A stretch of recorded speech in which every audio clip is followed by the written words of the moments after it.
बिस्मिल्लाहिर्रहमानिर्रहीम। अस्सलाम वालेकुम जी नाज़रीन, आप देख रहे हैं एफएस मीडिया नेटवर्क और मैं हूं आपका मेज़बान खुर्रम शहजाद मलिक। जी नाज़रीन, आपको एक ताज़ा तरीन अपडेट से आगाह करते चलें।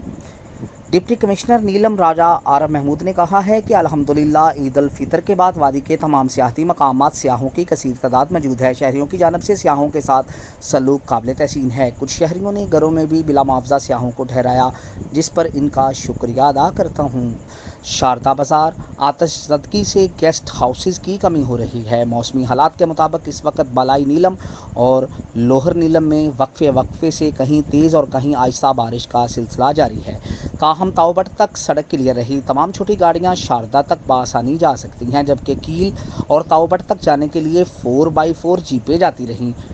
2 दिन से वादी नीलम में शदीद बारिश और वादी ग्रेस में बर्फबारी का सिलसिला जारी रहा।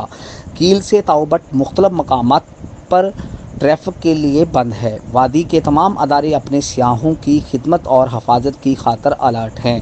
चेयरमैन DDM AK चेयरमैन नीलम, डिप्टी कमिश्नर खुद निगरानी कर रहे हैं। पुलिस, शारदा इंतज़ामिया, 1122 पाक आर्मी और इसके अलावा लोकल लोग भी पेश रहे। जी नाज़रीन, अब तक के लिए इतना ही। अपने मेज़बान खुर्रम शहजाद मलिक को इजाज़त दीजिए। नई ताज़ा तरीन अपडेट के साथ फिर दोबारा हाज़िर होंगे। तब तक के लिए आप हमारे चैनल को लाइक, सब्सक्राइब और शेयर करना मत भूलें। पाकिस्तान जिंदाबाद।